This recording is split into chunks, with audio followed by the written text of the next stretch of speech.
What is the 3-3-3 method? எக்கச்சக்க வேலை இருக்குப்பா, எங்கிருந்து ஆரம்பிக்கிறதுன்னு தெரியலையே. அப்படின்னா இந்த 3-3-3 மெத்தடை ட்ரை பண்ணி பாருங்களேன். 3 3 அதுதான். என்ன 3? 3 3 3 1 2 3 3. ஆமா, அது ஒரு மெத்தடு. புது வருஷம் வந்துனா நாமெல்லாம் ஒரு உறுதிமொழி எடுப்போம். இந்த வருஷம் நான் எந்த வேலையும் பெண்டிங் வைக்க மாட்டேன். தூக்கத்துக்கு நோ, ஸ்மோக்கிங்க்கு நோ, ட்ரிங்கிங்க்கு நோ, சோம்பேறித்தனத்துக்கு நோ. இப்படித்தான் என்னோட வேலையை பெண்டிங் வைக்காம கரெக்டா முடிக்கணும்னு ஜனவரி 1ஆம் தேதியே ரெசல்யூஷன் எடுத்தேன். ஆனா எடுத்த ரெசல்யூஷன் எடுத்த வாக்கிலேயே இருக்கு, அதுக்குள்ள அடுத்த ஜனவரியே வந்துடுச்சு. என்ன பண்றது? உன்னோட லைஃபா ஆர்கனைஸ்டா வச்சுக்கதான் இந்த 3-3-3 ப்ரொடக்டிவிட்டி மெத்தட். இதனால நீங்க வேலையை வேகமா முடிக்கிறதோட மட்டும் இல்லாம குழப்பத்துக்கு மத்தியிலும் நிம்மதியா இருக்கலாம். என்ன நிம்மதியா இருக்க முடியுமா? எப்படி கேட்டி? 3 3 3 3 3 3 3 3. ஆலிவர் பெர்க்மன்னு இங்கிலாந்துல ஒரு செல்ஃப் ஹெல்ப் எக்ஸ்பர்ட். அவரு தான் இந்த மெத்தடுக்கு சொந்தக்காரர். அவர் சொல்றத பார்த்தா ரொம்ப ரொம்ப ஈஸி தான். உன்னோட ரொம்ப முக்கியமான டாஸ்க்ல 3 மணி நேரம் செலவிடு. அப்புறம் 3 சின்ன சின்ன விஷயங்களை முடிக்கணும். அடுத்ததா 3 மெயின்டெனன்ஸ் ஆக்டிவிட்டிஸா முடிக்கணும். அவ்வளவுதான்.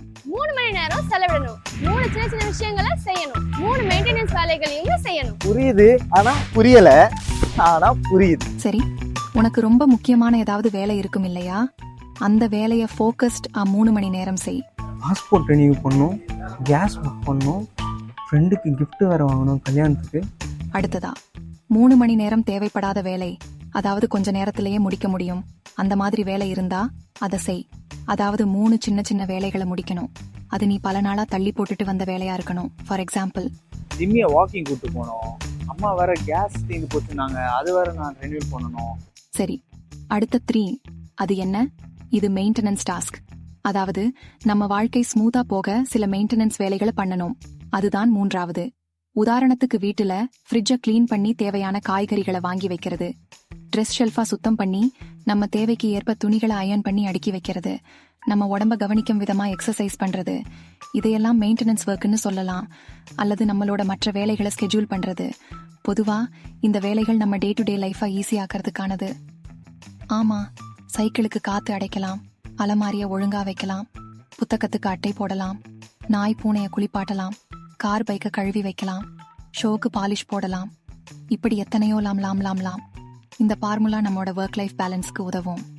எந்த வேலை முக்கியமானது, எதை தள்ளி போடுறோம், நம்மனால எளிமையானதாக்க என்ன செய்யணும், இப்படி 3ஆ பிரிக்கிறதால நிறைய நல்ல விஷயங்கள் இருக்கு.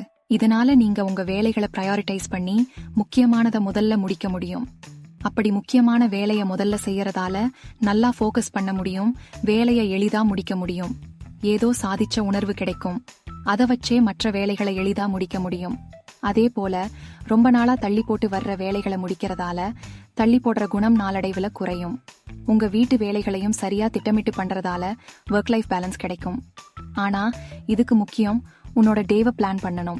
எந்த விஷயத்த பண்ணாலும் பிளான் பண்ணி பண்ணணும். வடிவேல் சாரே சொல்லு. ஆமால, ஆமா, பிளானிங் முக்கியம். பாரு, என்ன வேலை எப்ப செய்ய போறங்கிற பிளான் நமக்கு முன்னாடியே இருக்கணும். தேவைப்பட்டா டைமர் செட் பண்ணிக்கலாம். ஆனா வேலை செய்ய தொடங்குனா மொபைலை பாக்குறது, சோஷியல் மீடியா பாக்குறது போன்ற டிஸ்ட்ராக்ஷன்ஸ் கட்டாயம் இருக்கக்கூடாது. இன்னொரு முக்கியமான விஷயம், அந்த நாளோட முடிவுல நாம என்ன பிளான் பண்ணணுமோ அந்த பிளான் படி சரியா செய்ய முடிஞ்சதான்னு ரிவ்யூ பண்ணணும். அப்படி முடிக்க முடியலன்னா என்ன செய்யறது? கொஞ்சம் ஃபிளெக்சிபிளா இருக்கலாம், தப்பு இல்ல. எடுத்ததும் எல்லாத்தையும் பண்ணணும்னு செய்யக்கூடாது. ஏதாவது 1-2 செய்ய முடியலனாலும் பரவாயில்ல.